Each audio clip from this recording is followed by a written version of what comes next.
Business School today. So thank you for coming to our panel on social entrepreneurship. We have 4 great panelists here today who you'll get to hear a lot from. We have here Jed Smith, who is Managing Director of Catamount Ventures, Kristen Gross-Richmond, the founder of Revolution Foods, Peter Frickman, founder of Drip Tech, and those 2 are our social entrepreneurs, and Russ Hall, a co-founder of Legacy Ventures. So we have 2 social entrepreneurs and 2 investors, so we should get a good rounded perspective on this. My name is Gina Jorash. I'm director of the public management program here at the Business School. You know, you should also know that Russ is an investor in my fund that's an investor in Revolution Foods, and yes, we all kind of, Okay. we care. So, How did I miss out? Yeah. and they'll soon be investing in Peter, I hope. So, before we get into the panel itself, I just wanted to set a little context because social entrepreneurship means different things to different people. And in fact, when they asked me to moderate this panel, I was thinking of something entirely different. So I thought I would start just by all entrepreneurs are social entrepreneurs in one way. They all create value. They all create jobs. They create products and services that hopefully the market needs. So we're not talking about, so yes, all entrepreneurs are social entrepreneurs. But social entrepreneurs create additional social or environmental value somewhere in their value chain. And so I put up here sort of where might a social enterprise create that kind of value. And this is based off Michael Porter's 7 steps in the value chain. You know, some examples might be in World of Good, some of you might be familiar with. They create social value in the value chain by sourcing products from from artisans in the third world and providing a market access to the first world for them to provide additional economic opportunities. So that's how they create social value.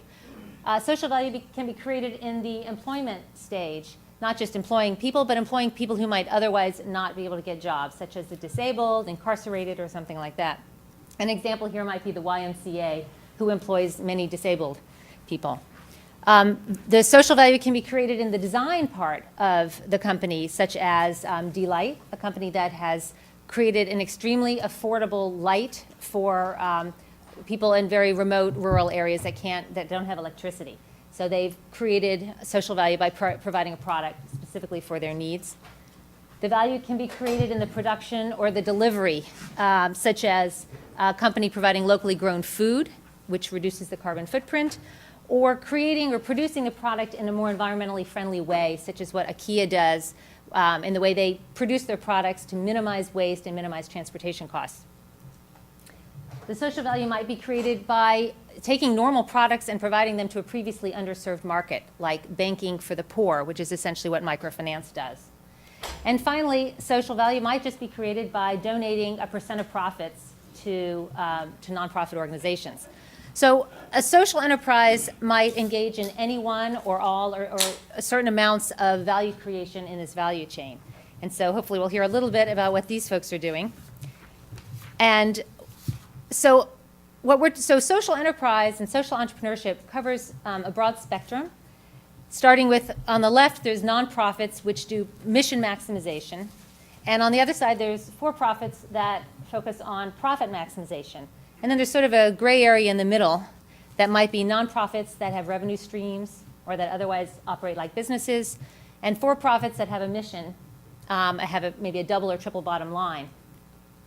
So for today's panel, we're primarily focused on that piece of the spectrum, which is for-profit enterprises that have a social mission. And so some of the things that we'd like to understand today on the panel are what are some of the unique challenges of running this kind of a social enterprise? What is the capital market like for them when they want to go out and raise money and grow their organization? And how might that be changing? So that's what we're going to talk about. So now for the panel, I'd like you guys to each introduce yourself. If you could tell us a little bit about what inspired you to start your venture or to start funding these kind of ventures, give a brief description of your organization, and how do you create social value? Jed. Briefly, I'll start at the end and then go to the beginning and then come back to the end. So I currently run a venture capital fund called Catamount Ventures. We have about $225 million under management. And our primary focus, while we do some technology, is focused on investing in companies that have products or services that are better for the environment across the board, across almost every sector of the economy. And how I got there, I spent 12 years as an entrepreneur, starting companies. One did well, one didn't do well, and one did really well.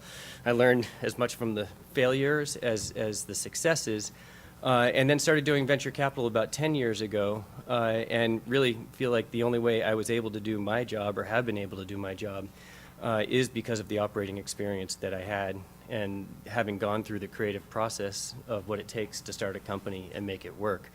After about 5 or 6 years of doing venture capital, mostly in the technology space, I wanted to kind of move on and save the world from doom, and I just wasn't that happy where everything was, and thought about lots of different interesting not-for-profit ideas and concepts. And every time I kept bumping in was like, well, I'm going to have to raise money to do that, and I'm going to have to get the right people to do that. And then I saw what a lot of the venture capitalists were doing in 2003 and 4 and 5, investing in alternative energy, and I felt like, that's just one piece of the puzzle, that the issues around sustainability hit every single sector of our economy, whether it is food, energy, water, air, building materials, everything. If people think about, the impact of their purchasing decisions, and so therefore have been spending the last 5 years looking at all of the different opportunities that are, in my mind, very exciting, both from a capitalist perspective as well as from a impact on the world. Thank you. Kristen. Great. I'm Kristen Richmond. I'm the co-founder and CEO of Revolution Foods. Revolution Foods seeks to transform the way we feed our students nationwide. So we started with the goal of bringing healthy, fresh, nutritious, delicious, affordable meals to schools. And what inspired me to do that? Well, I have a mixed background. I actually started in finance and then moved to education. And I spent a lot of time in schools, both abroad and here in California, and mostly schools serving underserved students, and would constantly, I'm a pretty entrepreneurial spirit, and would constantly be asking, what are some of your greatest needs? And the number of times that I heard access to decent, not even healthy, fresh, but just decent food options in schools. I think the most defining moment was when I heard a teacher at a KIPP school say, I just feel like a flat-out hypocrite, because I sit in a classroom and I teach my kids one thing around how to take care of their body, how what they eat fuels their wellness, their academic achievement, how they're performing out there on the sports field. And then we go down to the lunchroom and I'm serving them Taco Pockets and Cheetos. And I don't like feeling like this. No one likes feeling like this. There's got to be a better solution. And that, very, very common story, unfortunately. That kind of sums up a big part of the inspiration. There is a huge need, a huge demand for a healthier option for our kids. What inspires us is bridging that access gap. So certainly we feel like every student out there deserves a healthy meal. Revolution Foods does focus primarily in underserved schools where there's an even larger access gap. So it's a little bit about us. So my name is Peter Frickman. I'm the founder of Drip Tech and CEO. Basically, we make low-cost drip irrigation for small farmers in developing countries. And how I got into that, my background's in mechanical engineering, so I did my undergraduate and my graduate work at Stanford. And towards the end of my graduate school, I realized that I really needed to do something that was both engineering intensive and entrepreneurial, but also had a strong social impact. So I was looking for ways to get all three of those, and I was looking at medical device design and a couple other avenues. But ended up getting involved in a course called Entrepreneurial Design for Extreme Affordability at the D School.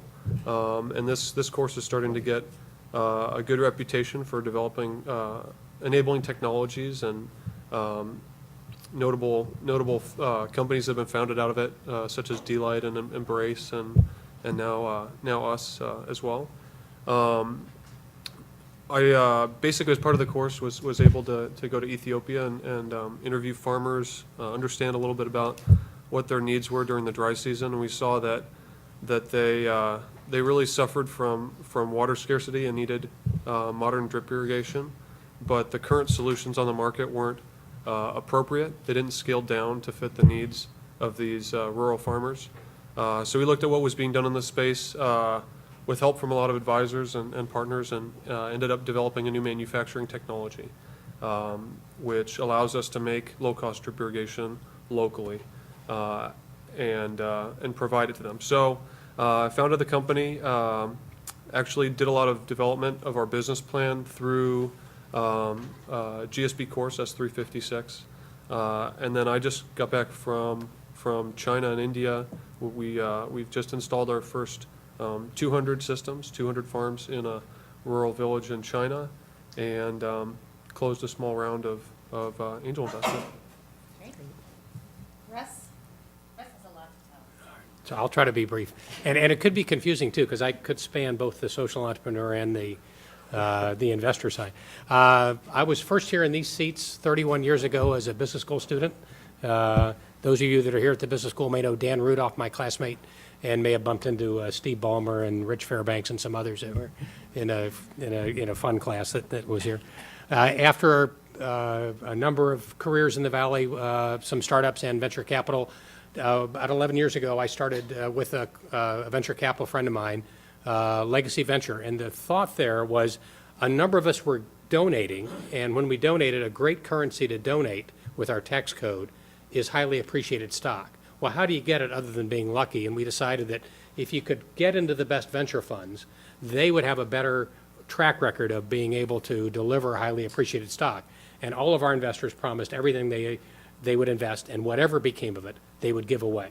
And that allowed us to get into the best venture funds. And so we've been able to get investments through them into PayPal and YouTube and Netflix, and hopefully in the future we may get some liquidity with Facebook and Bloom Energy and Silver Spring and Revolution Foods that we're all invested in. So, and all those proceeds will go to the philanthropy of each investor's choice.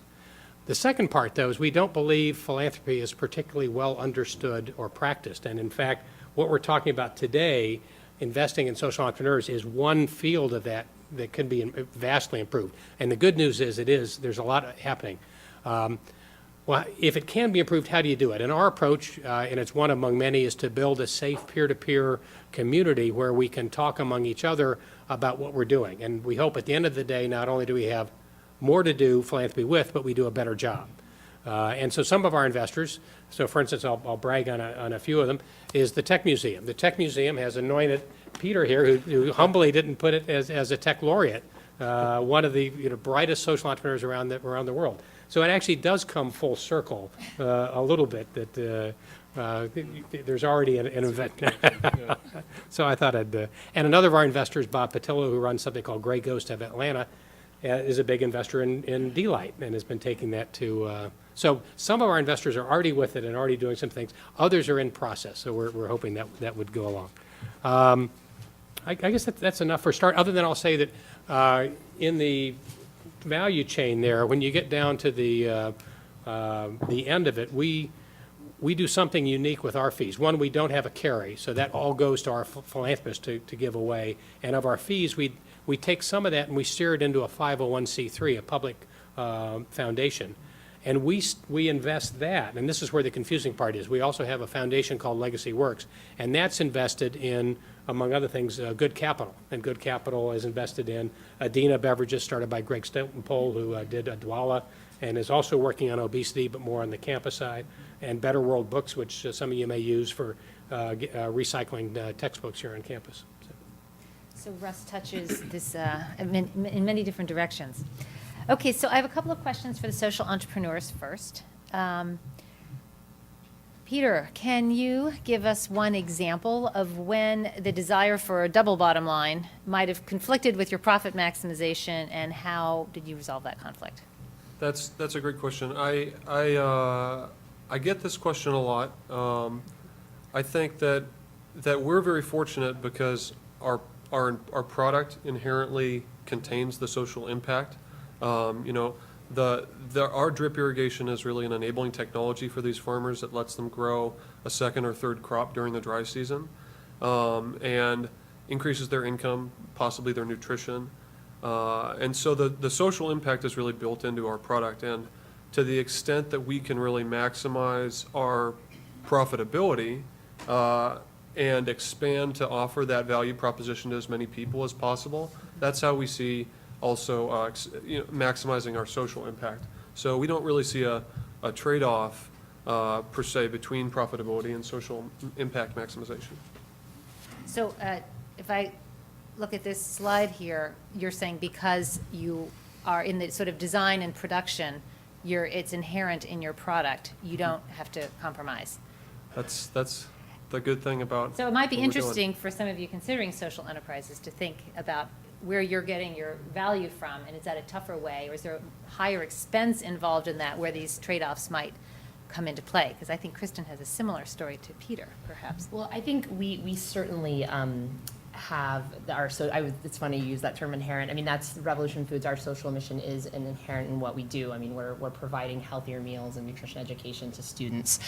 Certainly, we've made some choices around which students we focus on. So when we think about, our portfolio of schools, about 80% of the students we serve are low-income students and are qualifying for the free and reduced lunch program. So are dependent upon national and state subsidies. As many of you know, there's an incredible effort led by Michelle Obama right now to significantly increase those subsidies. So that's the most exciting thing going on in our world right now. But it's, certainly a lot of folks look at our product and say, well, you could take this product and charge twice as much as you do and serve it to private school students, for instance. And truthfully, I mean, I'm going to agree with Peter in a way that we have seen a huge opportunity from a business perspective in, serving the students that we serve and really addressing the need in the market sector that we have addressed. And we think, it's not only a great decision socially, but also a really, it's also where a massive opportunity lies for us because it really hasn't been addressed in a great way. And I'm trying to think of other, Chad may be able to give a few specific examples. That's a really good point, actually. We get questioned all the time, people ask us, can I buy the system in the U.S.? Yeah. I want this for my backyard, you should sell this, you can make great margins in the U.S. And, it's true, the first place we got it working was my backyard in Palo Alto. But it's not our focus, and it's not really the market opportunity. So both of you are choosing to limit your target market to the people who are underserved or less well-served. Go ahead, Jed. I think I have a little different perspective. Okay. And I'll use another company that we're an investor in as an example, but I think it would relate. We're an investor in a company called Seventh Generation, which is a consumer products company with recycled paper towels and diapers and cleaning products and laundry detergents, et cetera. It's about a $150 million company. And I don't even love the term double bottom line or triple bottom line because this slide identifies it wonderfully. We're looking for companies that think about sustainability across everything that they do. And it's not, you can't just do one and not the other.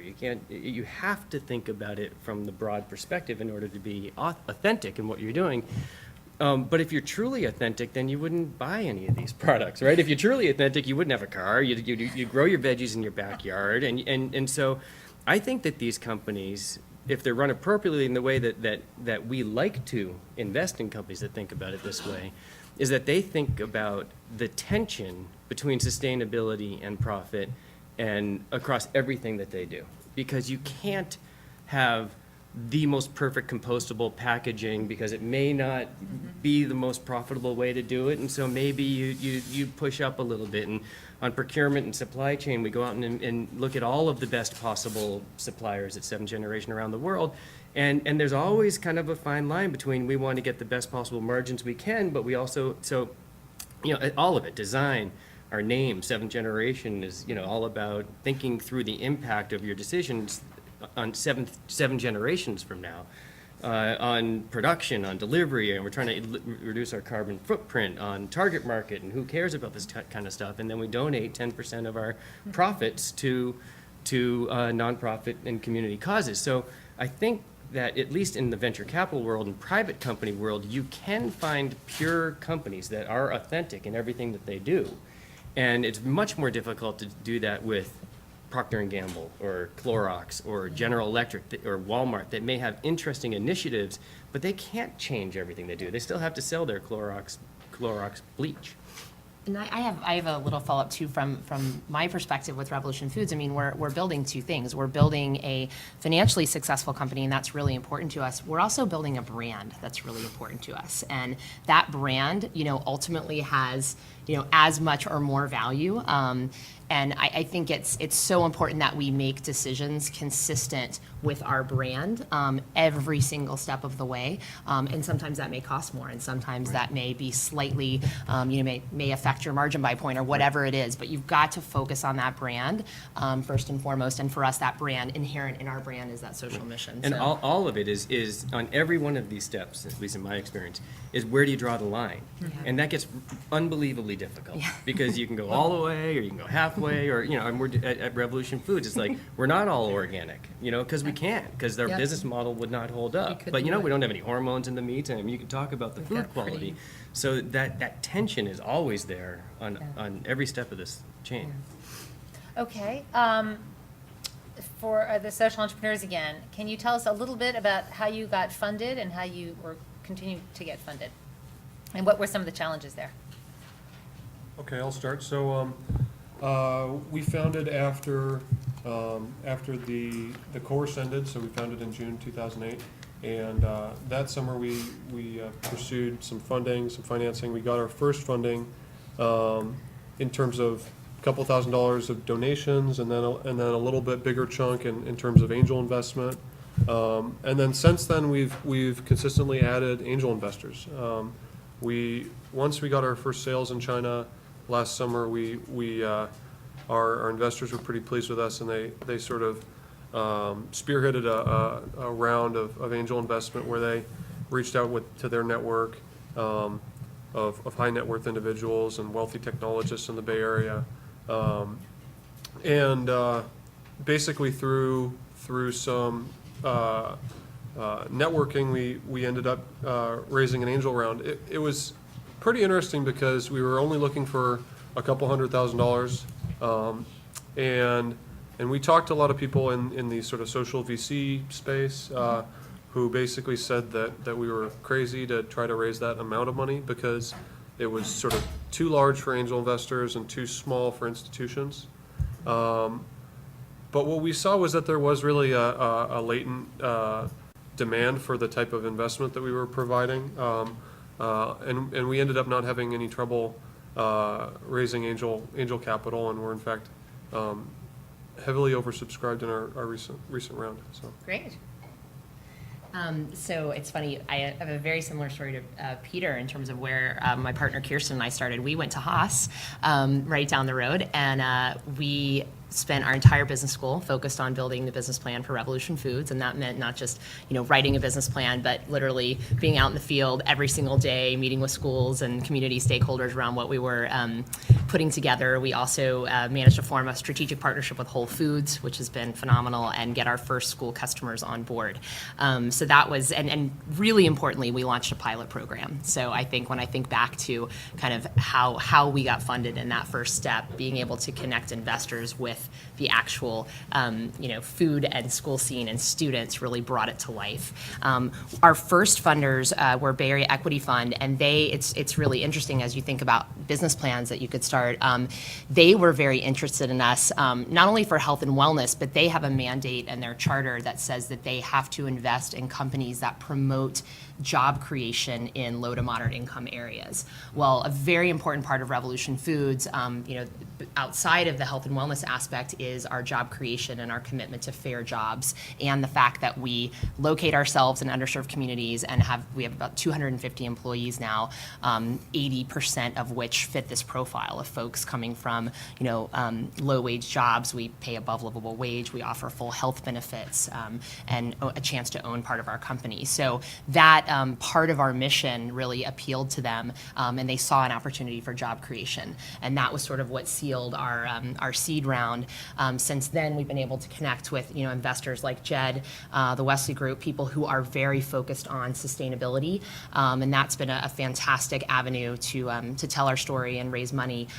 Most recently, we're seeing some very interesting crossover between the foundation and venture capital world, in the sense that we are, because of of our social mission, we're talking to folks like Kellogg Foundation and Gates Foundation and people out there foundations out there who are really interested in the MRI mission-related investing sector. So I think, once again, if you think about starting a social venture, another plus is you're able to cross those capital worlds that you might not normally be able to do. So that's been a little bit of our story. Kristen made a great point about the value of a pilot program. Absolutely true in our case as well. We had a functional prototype of our manufacturing technology before we raised any money, and then the first money we raised was really to run a pilot program. And the pilot program led to our first sales, and the sales led to our angel round. It was incredibly important. Gina, can I ask a slight variation? What role did friends and family play in the very early stages? We didn't actually happen to have, well, I'd say we had a lot of support from friends and family, especially my family.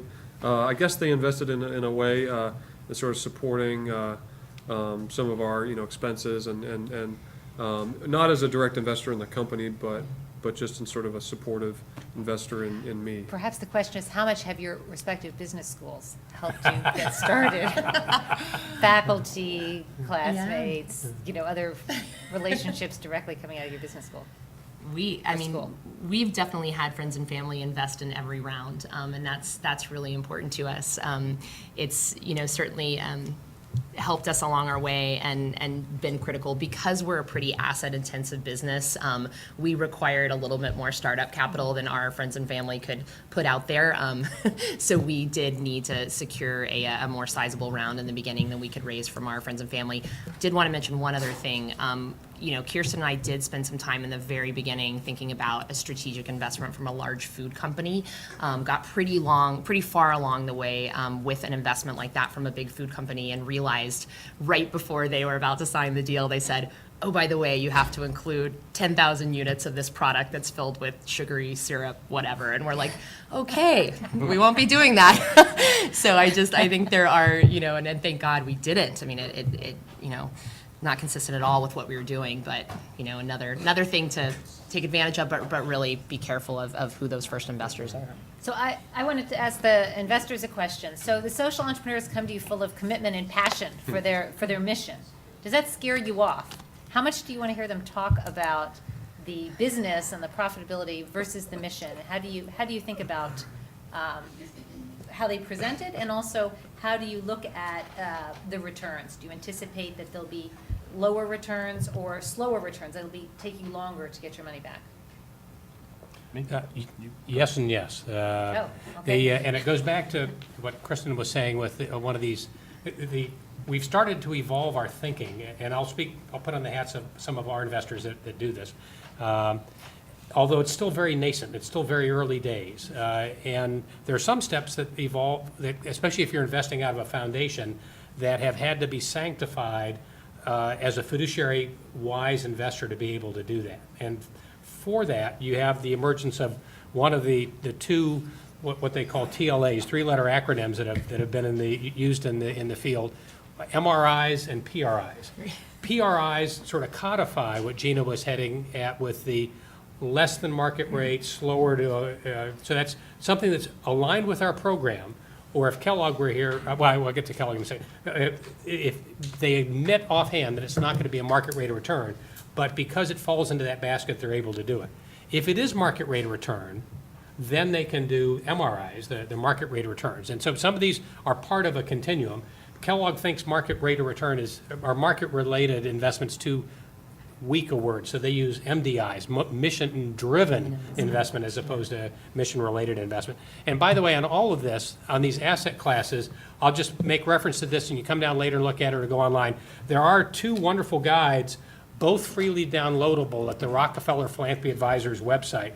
One on MRIs called Philanthropy's Passing Gear, MRIs, and then the most recent one, Solution for Impact Investors, because this name is changing as we go. And in it, especially in this one, this is written by a couple of our investors that do that and edited and also backed by a number of our investors. They have in here a very informative chart that tries to lay out passion area by passion area, whether it's environment or education or curing poverty or obesity or health, whatever it is.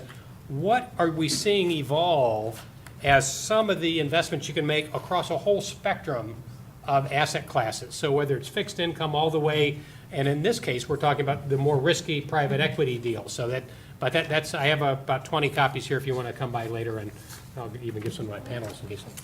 And I'll just say that I read this actually, and it was pretty good. Okay, Jed. Yeah, well, I Question have was- two answers. One would be how Catamount looks at it, and one would be, I guess, a little more globally speaking. I mean, Catamount, we're looking for both. We're absolutely looking for world-class, game-changing entrepreneurs and companies that want to change the world in what they're doing, whatever segment that they're playing in, and as well as people that have a tremendous passion and have an authentic, pure view about how they treat their employees and their customers and their packaging and all of it. So I'm not looking for one more than the other. I'm not looking for the idea and then the model. I'm looking for all of them put together. There are plenty of great investors who are more mission-driven, and they could be investing in for-profit or not-for-profit entities, and that's okay. It's just not what we're doing. The reason why we're doing it the way we are is because I think it's a unique time in history in the stuff that we're looking at where you can do both exceedingly well. And there are tremendous opportunities, and I don't think it's a fad. I think this is a long, 10, 20-year movement. So I think that's Can an I- interesting point. I just want to hit that one. I think you're right, that there is a period of time right now where you can have the sort of the A-class organizations who are doing the same thing everybody else was doing, but doing it better and cleaner and all of Right. that now. And you can cream off the top, and they've got the profits and they've got the mission. Right.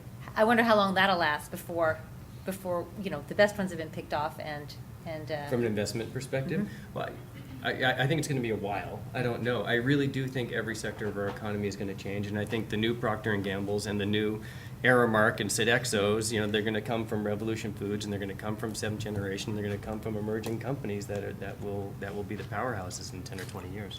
And I think we're expanding not only the definition of what a business is to include more socially responsible concept as an inherent part of the business. So I think that will widen the funnel. And then two, at the same time, we're widening the tap of social entrepreneurs that want to do it. As the infrastructure builds, more are coming into it. I wanted to underscore something Jed said, just so it doesn't get lost. If you do have a social enterprise, and whether you're coming into a hard-nosed, for-profit kind of, we want to make, yes, you have to do good, but we're going to look at you, or the better practitioners that are on maybe the less than market rate of return, they will still, and this is something that we encourage them to do, and these books do too, is still have their business hat on. And so they will look at you and don't say, hey, we're doing great things, do you really care about this stuff? No, they want to know, do you have management? Is your business plan competent?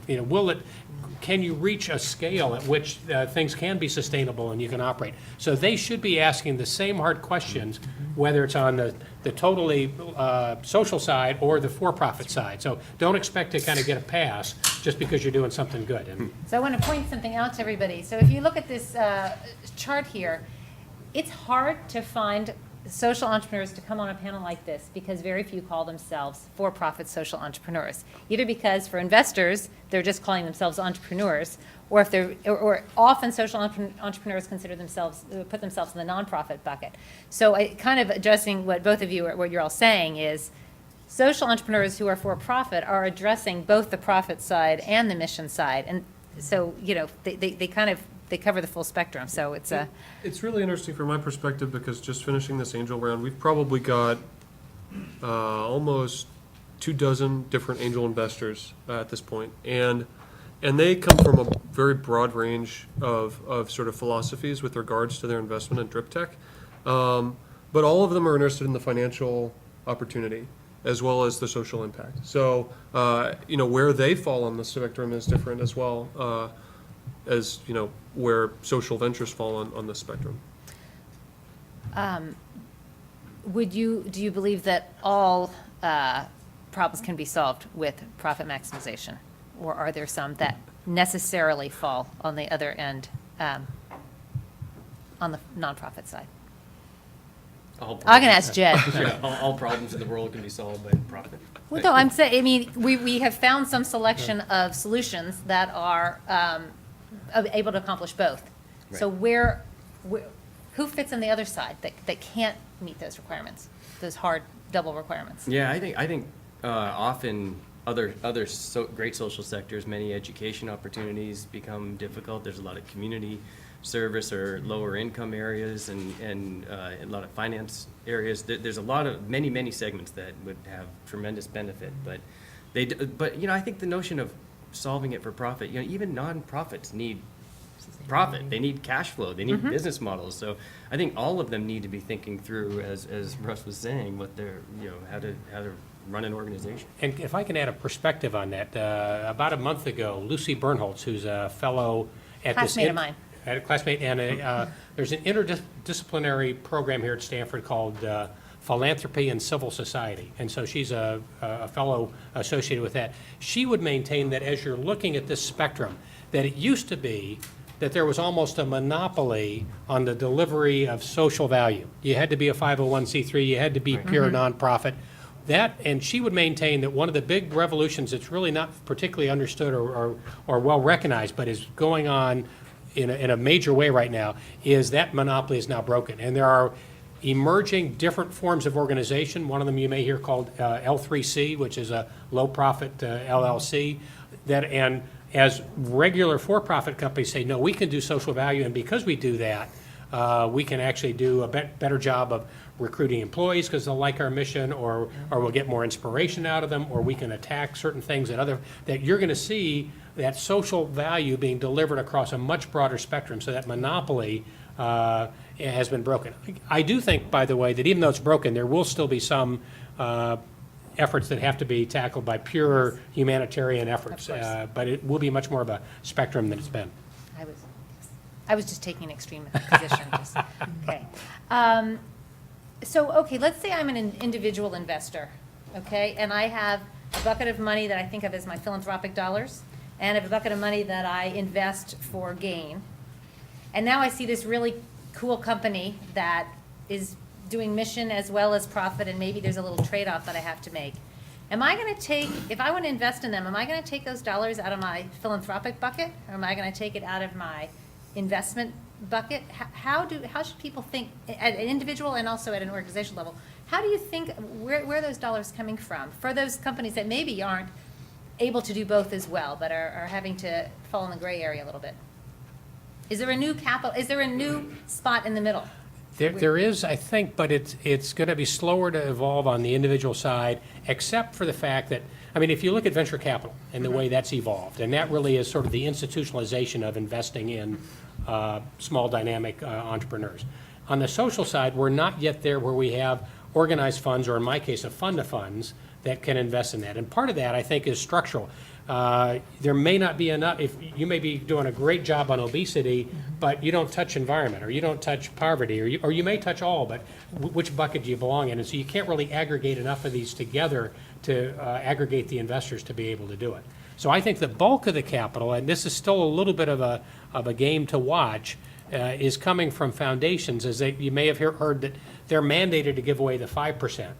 But the other 95%, there's a fellow that was here at Stanford, Jen Emerson, that would say if you don't deploy that 95% of that corpus that you have, it becomes morbid capital, just deadly, just sitting there, and may even fight against your mission that you're trying to accomplish. So can you mobilize that 95%? And I think there's enough of building groundswell in that you're going to see some foundations, not just right now, there are a few signature ones that have come over, but I think there's more with Kellogg's entrance and Tom Rees, who's just going gung-ho at this. He's going to give courage to others. So it's really growing from just a very narrow wedge. Still early, but I'm convinced that will be our first group that will do it. I mean, the reason I ask about the individual is it's the individual who funds eventually into the venture capital funds that then make those decisions. And until the individual is willing to make some trade-offs, the fund has to abide by whatever the investors want. Yeah, I'm not, the reason why I started a venture capital fund was because of this dynamic. So I made a bunch of money, and then I started doing angel investments. So I get like 20 business plans, and, how'd you do it, and will you help, and can you invest and advise? And I'd make like, 4 or 5 investments. And it's crazy. It's crazy. You're not professional. So at Catamount, we look at 1,200 business plans a year, and we invest in 2 or 3 companies. And so, I think that there are professionals that do this on both the social, not-for-profit side as well as on the for-profit side. And I'm not a big fan of angel investing. I think that you're just going to be taking bets. It takes not just money, it takes a lot of money in some cases to get these companies going, and angels typically don't have it. It takes a lot of energy and work and advice and experience. I mean, it's just like you got to get in there and help these folks out. I mean, they're working their ass off, and it's not easy, and so anything it takes. So I think for individuals, I would say go find a great manager that you believe in, or go find a great foundation, or go find a great fund of funds that has the similar philosophy that you want to achieve. Okay, I'd say, let me just say, the flip side to that Defending the angel is investors. often, what kind of capital is stage appropriate, right? So, we actually did get bounced around between, within organizations, from the foundation to the business development, category, back and forth. Oh, you don't quite fit here, go over there, go over. And, as a startup, you need to move quickly, and angels can move quickly. So, obviously, as we look at, who's going to take us the distance, and how we're sort of framing up our A round, we need institutions that can provide that additional value add. Right. But I was very pleased with our angels and sort of that tactic in general. Well, I mean, the comment basically is that the venture capital community you would think is great risk takers, but it is so unbelievably conservative. And typically, as an entrepreneur and having raised money for 3 companies, I mean, they show us the business plan, show us the customers, show us your product, show us the team, show us everything, and then we'll maybe think about investing. You're like, I just got to get this thing off the ground. So, our motto at Catamount is nothing's too early for us. I mean, we're looking for an entrepreneur and a business plan to get going because of that dynamic that angels can get in there and be more nimble when entrepreneurs need that help. Yeah, that's And- great. and foundations- More VCs should be like that.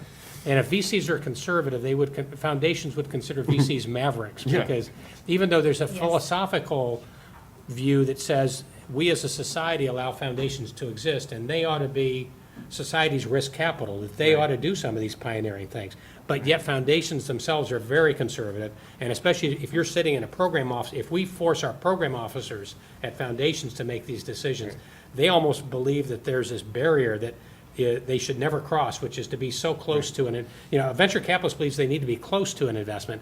Program officers need to believe they need to be hands-off, so they're dispassionate. And that there's a very big cultural divide. And as much as they may think of venture capitalists as mavericks, I mean, is so conservative what I do compared to what these guys are doing. They're 110% in one company. I have 10, that are, going up and down at different times. I've done that. I know what being a maverick is like. It's hard. so I want to ask, how do all of you measure social or environmental return? And how do you, why don't we start with that? How do you measure that?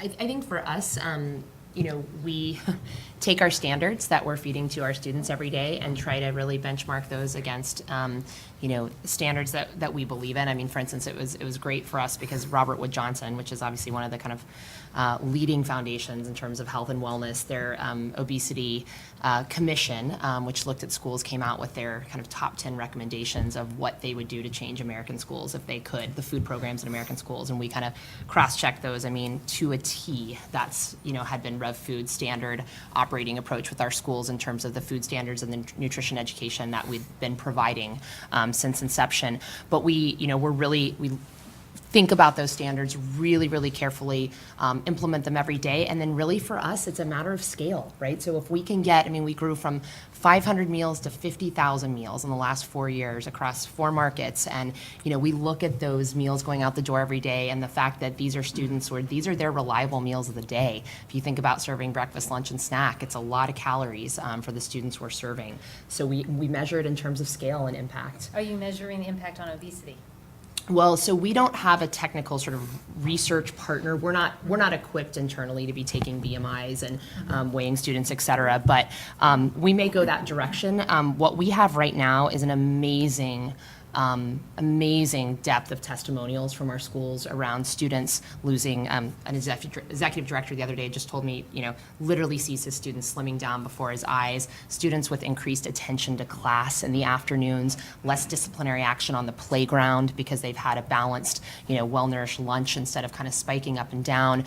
We hear stories all the time, every day, almost a testimonial comes in around a student bringing a healthy eating practice home to his or her parents. So we think about when you're trying to build lifelong healthy eating habits, we are amassing those testimonials and using them to go out there and obviously scale our program and market our program. And we're looking at that impact day in and day out. It's tough to get hard measurement, but you've got the good anecdotal stories. We've got great anecdotes, and we actually have had multiple schools in the last year say, just yesterday from Colorado, a principal saying, our test scores have gone up. We've had the biggest jump in test scores we've had since we founded this school, and the one tangible difference I know happened from last year was my switch to Revolution Foods. That came in from Axel Academy yesterday in Colorado. Now, I don't have Harvard backing me up on that, but I guess, those stories are, Stanford, that's right, I'm so sorry, my gosh, I should say Haas.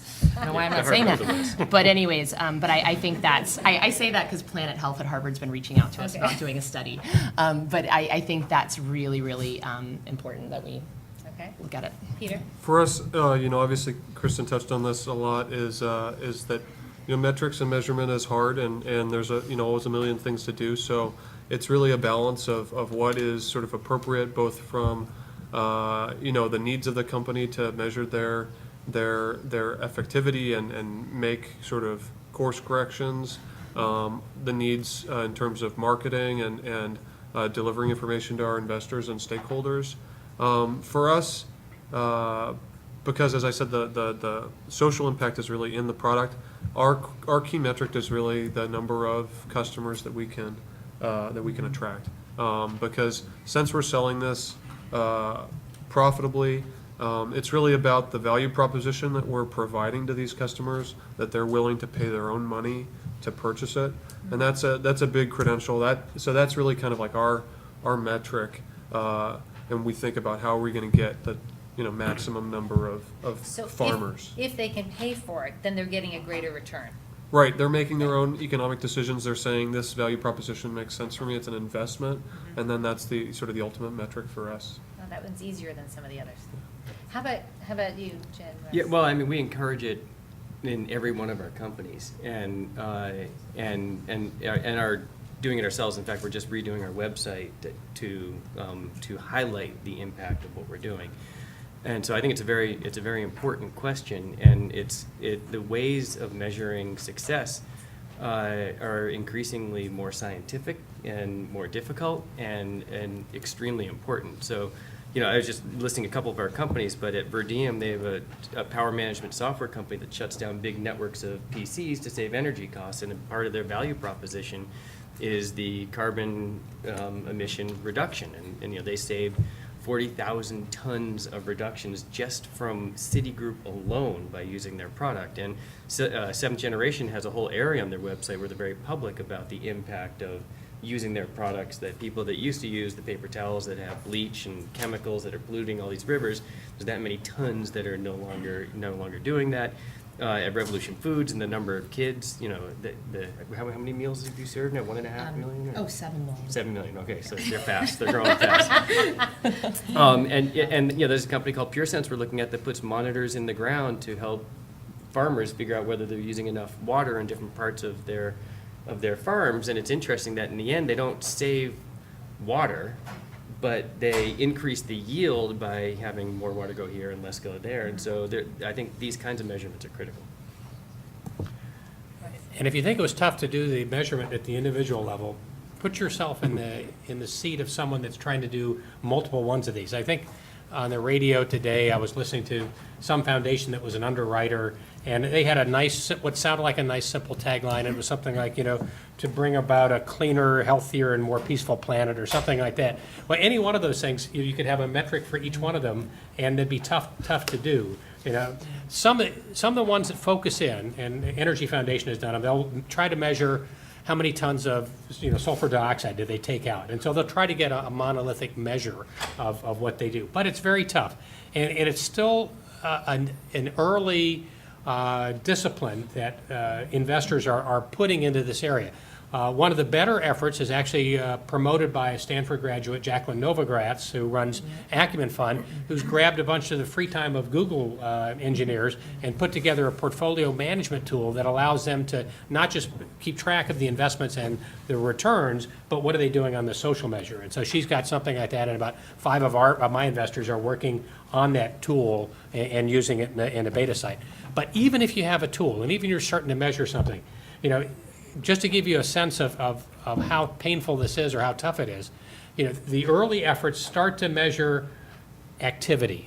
Did we feed someone, or did we feed them less, sugar than they had before, right? Well, then, once you get that under control, you start to say, well, that's good. Let's look at efficiency or productivity. How many meals per square dollar, or how many meals per full-time equivalent person. How are we doing effectiveness of what so not just are we feeding people, but are we doing it with the resources we have? All right, well, that's good. That's still a point in time. How about effectiveness? If we're trying to actually eliminate obesity, or we're trying to get people off poverty, are we reaching that goal? And so, number of bed nets delivered and number of, all these things are good indicators, but toward an end. And we're still struggling as a sector for how to move to an ultimate measurement. And even when you get to that, how do you do it in a cost-effective way so it doesn't burden your grants too much so that it becomes unproductive to even do that? So put that into context for you. The good news is there's good stuff happening, but it is a tough process. Okay. So how do you two protect your mission? You've got this great social value inherent in your product, but you could sell it. Peter could sell his drip irrigation for more in the U.S. He could maybe cut some corners on some manufacturing. Kristen could add in Kraft mac and cheese to reduce her costs. How do you make sure that long term your mission is protected? Maybe if you're no longer with the organization or something. Wow, that's really tricky. That's something that Ben and Jerry struggled with this we're one. trying to figure. And I met one of the guys at Ben and Jerry's at Net Impact and talked to him about it a little bit. I don't know if I have an answer to that. I think that the key is in the team that you attract, and then trying to build your brand to be consistent with the mission, so that it's. Russ gave me a hint. It's building your company culture. So yeah, that has to do with the brand and the team and just the day to day. So that if you sort of step back, hopefully you've got it to the point where things kind of run on their own. And I'll add to brand and team, to also to investors. I think it's so important that you've got investors that are aligned with what you're trying to accomplish. You're not just waffling back and forth constantly. So that's been a really important part of building our company. Definitely agree with team, and I go back to brand as well. I sat in the room with a large competitor yesterday, and the reason they are so interested in talking to us at our tiny little, they said, we have 250 employees. They have 250,000 employees. That was like the first comparison of the slides. But the reason it's all about brand, right? It's the fact that if we, everything we've built around our social mission and who we serve and the standards that we have and why we think that's important and the demand that's created in the marketplace, that's all wrapped into Revolution Foods, the brand, and that's what's given us, the value that we have, or the value that we're building, obviously. So that's how we protect it. It's what we are. It's who we are. Quick comment. I think one of the most important things we do as investors is to ensure the alignment of interests. And it's not just on the mission, in case it's a mission company, but it's on everything, on exits, on growth, on making sure that you have everyone around the board, everyone around the team, as much as possible, going down the same path with the same mission, thinking about what the company wants to achieve. And as soon as you start inserting people that have their own stuff that they want to throw in, or their own needs that are different, it falls apart. So you need to as much, but you can't get them completely in line, because people have their own personal stuff, and I have my investors, they want returns, and so there's just the interests are going to be out of line a little bit, so I would just say as much as possible. And I'm going to ask one more question and then open it up to the floor. So we have two very ideal social enterprises here who say that they don't need to manage the conflict between profit and mission because it's inherent in their product. I would contend that that is not always the case, that there are plenty of cases where you have to make trade-offs, and you have to sacrifice some amount of profit to achieve your mission. I think a good example of that is if you're trying to, if we go back to this slide, in the employment side of things, if you're trying to employ, one of your parts of your mission is employing disabled or employing people who were previously unemployable, you put something into your cost structure that raises your cost. So there's a number of times you're going to have to make a trade-off depending on where your value is. So for those kinds of organizations, what advice would you two investors have for them? Where do they go? How do they position it? They may not be able to maximize profits. They may have slightly lower returns. What should they do? Well, as I said earlier, I think they absolutely have to make those sacrifices and decisions every single day. So I think that, whether it's packaging or what food, I'm sure you deal with it all the time. So what food ingredients are you going to put in, and what are the healthiest possible solutions? You may not be able to actually do that. So, no, I agree with you. Okay.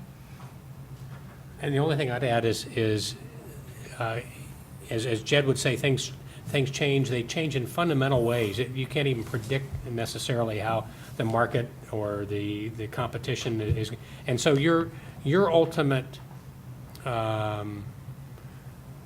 sort of comfort as an investor is probably the management team. And to the extent that they're able to have a compass and a culture that's going in the direction you feel comfortable with. And that's why it's not just show us a great business plan, show us a great market. It's let us get comfortable with that team, and that you're going to hire the right people that will continue to grow in that.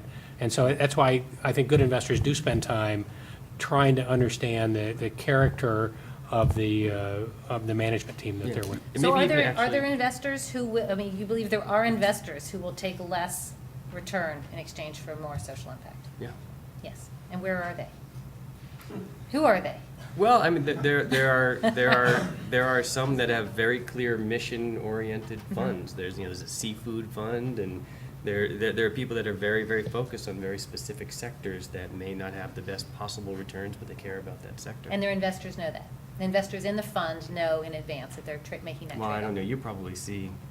Yeah, there Those aren't kinds. as many. I mean, it's still a small part, but there are some. They're small, The DBL fund, what was first the Bay Area Equity Fund, now called DBL, is one of those. Is this a growing segment of the capital market or not?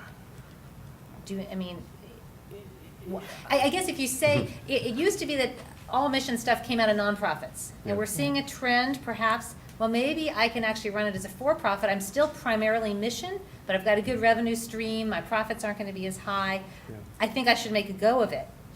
That's great. We want them to go for it. So where do they go for funds, and how do we make a capital market that works for them? Yeah, I think, I feel like you're talking very broadly about socially focused, funds. And, and so there are a lot of them. They're smaller, they're emerging. But I think that what I'm seeing is more funds that are kind of doing the kinds of things that we are, that see fantastic capital opportunities that also happen to have great returns.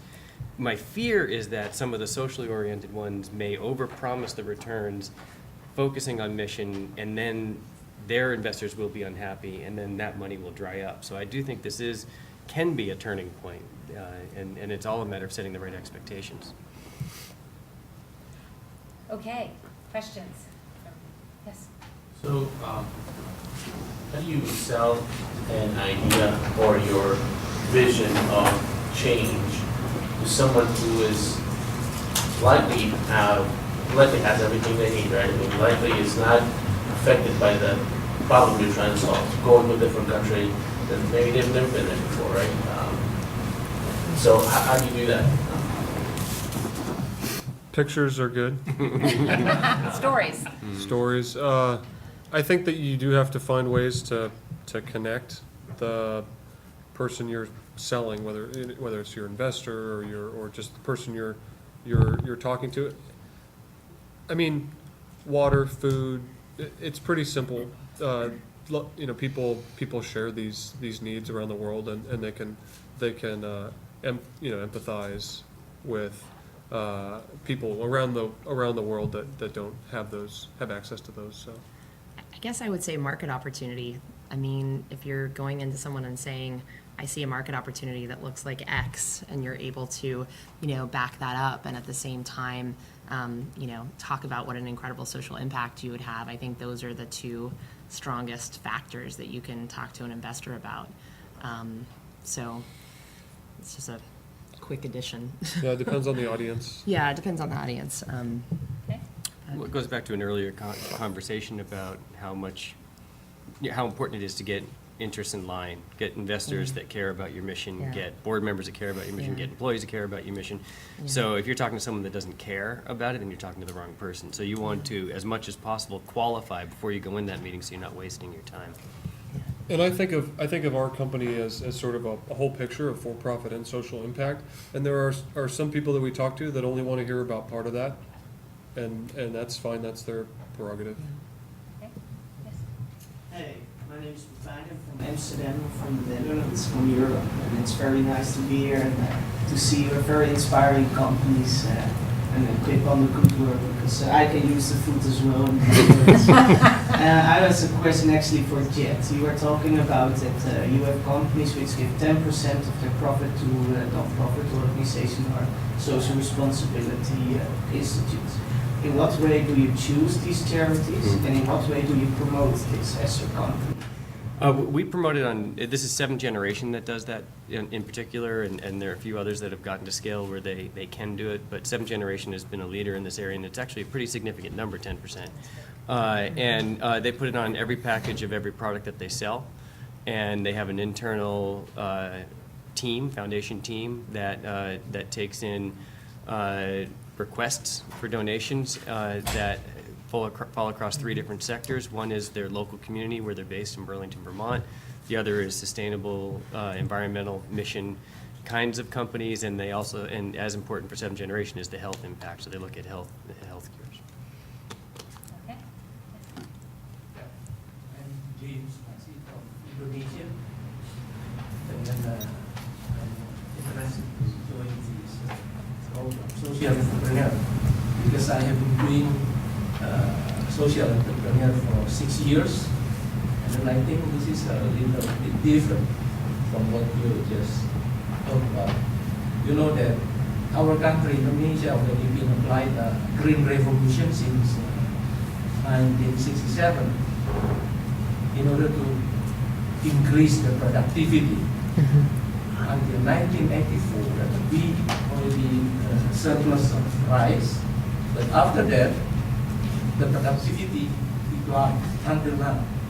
This is because there's a lot of synthetic chemical applied in our soil, and even pesticide. And then it already damaged the soil. Now our organic soil is already, on average, below 1.75. So it means, even though we increase the chemical fertilizer or whatsoever, the productivity will decline. I just want to ask you about the revolution food. Yes. Is that related to green revolution or? Well, I certainly or think. related to organic food supply? Definitely. So I didn't get a chance to state our food standards, but I mean, our food standards, all of our meats and dairy products are hormone and antibiotic free. We use fresh fruits and vegetables in every meal. We don't use any added preservatives or high fructose corn syrup, which is in so much of the processed food that you see everywhere. But really, we focus on fresh, home style food. Now, as Jed said, we're not able to do 100% organic, but to the extent that we can work with local farmers and use seasonal produce and, source from our local community, we do that, and we have a really, really strong commitment to doing that. So I do think it's similar in the sense that we're trying to get, more fresh food into our communities, and in most cases, these are very underserved communities. So, very, very closely related. Okay, over here. Hi, it's been a great panel. I'm an Ashoka Fellow, and I'm creating a high transparency ethical bank. I actually understand how to blend, as part of our underwriting, both sides, or all sides, Jed, of the impacts that enterprises have. I guess my question is really simple. We're living through dual crises, a climate crisis and a banking crisis. And I just wonder, at what point you are affected, whether yet, because you're so young, or you see your growth being affected by the constraints in the bank liquidity system. You can talk about equity all you want, but you'd like to be able to scale it, I think, with bank debt of some flavor or another to get to the leverage you need. What are you experiencing? What are you fearful? How are you going to use that opportunity space? Are you up and running? We have some companies that would love some venture debt. Yeah, no, Yeah. I guess one thing to note would be that our investment that we've raised so far is actually all in the form of convertible debt, although that's not institutional debt, but that's something that we're looking hopefully forward to in the future. The trick is, even before the current financial climate, finding commercial debt that was available for our types of ventures was incredibly difficult. So I haven't seen a real shift, because it's, finding somebody who can finance, say, our product that's being shipped around, and capital investments in other countries for manufacturing facilities and that kind of thing. I'm not sure that that's really well developed yet, regardless of the financial climate. So even OPIC or any of that is not impact. Overseas private investment or any of that kind of. We haven't really gotten to that kind of level yet, but we will. We'll be exploring all kinds of any kind of way that we can balance our capital with debt and equity. So we're actually at an interesting stage where we are considering debt. We've had we had a strategic loan from Whole Foods and some great kind of small debt along the way, but we are finding a lot of appetite at this juncture for no pun intended, but for what we're doing in the stage we're at, given our growth and kind of how our operations and financials look. One of the most promising things I think for us is looking at as we grow into new markets, more beneficial financing structures, debt structures that come from the job creation, for instance, that we will contribute to that community if we are able to go in and start building a culinary center and serving the students in that community. So I'd love to answer that question in a year, but I'm feeling good about the opportunities that exist right now. I think the debt market for earlier stage companies is completely cyclical. When everything's going up and to the right, there's plenty of it available. And as soon as there's a contraction, they're the first to grab capital back and in many ways can kill a company. Probably good for the bank's business model, but debt can be extremely risky. And so in 1999 and 2000, there was more debt than you can imagine that was available at unbelievably favorable terms. And in 2002, it was absolutely the worst business to be in, and they were just walking around sweeping cash out of companies just to be able to cover themselves. And then in 2004 and 5 and 6, it started to kind of pick back up again, and you're seeing a lot more term sheets, and then it started to pull back. And so I think the short story is that as companies and as investors and board members, you need to be extremely thoughtful about when you take it on, because the last thing you want is to break a covenant and then everything gets ruined. And the loaners need to be extremely thoughtful about it as well. So I think it's a tough industry. Yes. Been advised recently as I was considering a social venture to, just like with any venture, stay very, very focused on solving a specific pain. And I'm curious to hear from both the founders and from the financing side how important you see it is to stay focused, where you see a broader market, and how do you stick to the focus, or do you go broad earlier too? You guys don't mind touching on that? I'll take that. I think that something that was really pretty critical for us was that we didn't really set out to start a company. We set out to solve a problem. So, when I met these farmers that needed low-cost drip irrigation, I saw an opportunity to develop a manufacturing technology that would solve that problem. And without thinking about a business model or a plan or market or anything like that, I went out and did solve the problem and got sort of our functional prototype. And then only when we sort of realized what we'd done, did we start to consider, well, wow, this might have some legs beyond just a project, just a technology. This could become a company. And so I definitely believe that focus is incredibly important. Go ahead. I think it's critical. We had a really interesting moment at Revolution Foods where we started up with our focus on schools and health and wellness, and sure enough, our strategic partner Whole Foods came to us and said, we love the mission behind this company. We feel like consumers would buy into the mission behind this company, and so we'd like for you guys to launch a consumer products line.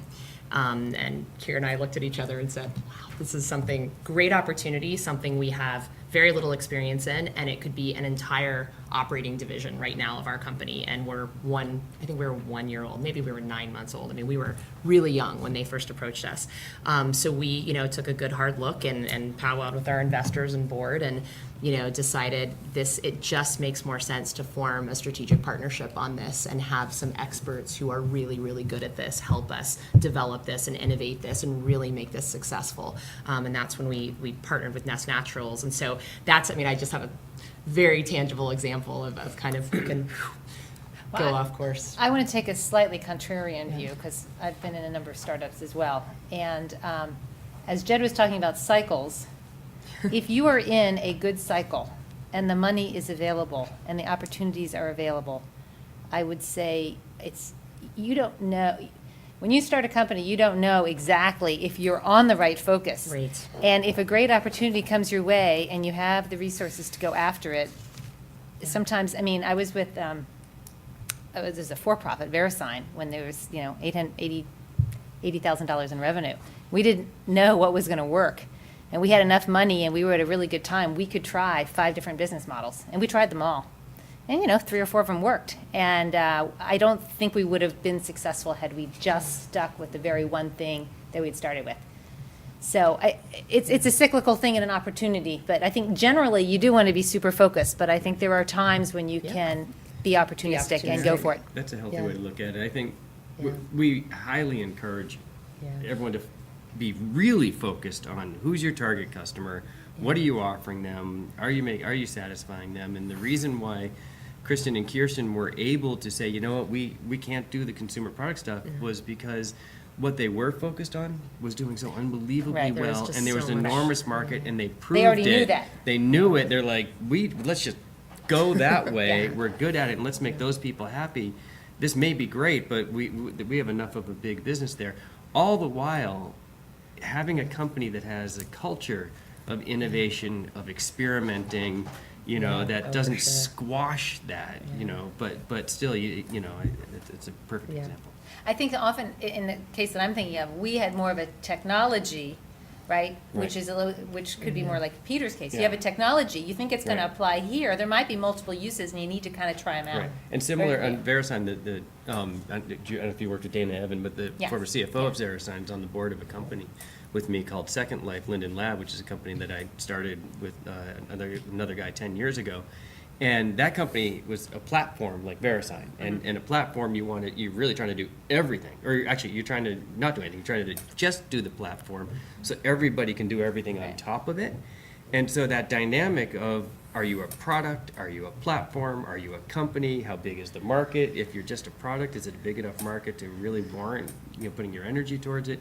Is a very interesting dynamic depending on what you're looking at. And the last thing you want is someone to come in that says, I'm the Google for eBay with, just, you don't want to try to do everything at once. Gene, if I can add one more thing, just to Joel's point. You may be going through it the first time, or maybe the second time, but this is a plug for Jed and his crew.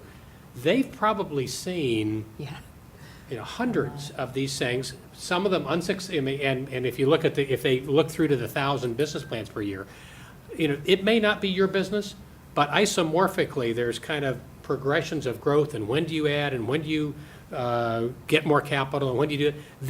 They have kind of a lot more judgment in how to do that. So you may not have that, they may not have that. That's one of the real value added. He's not just money, he's experience and wisdom that comes alongside to say, it's time to think about, I know we're watching every dollar, but now's the time to invest in the sales force, and now's the time to invest in, they're going to have that. And so don't be afraid to say, I don't know, but someone on my advisory board should know. Yeah. And really, really think about investors with operating experience. Yes. Really, really do that.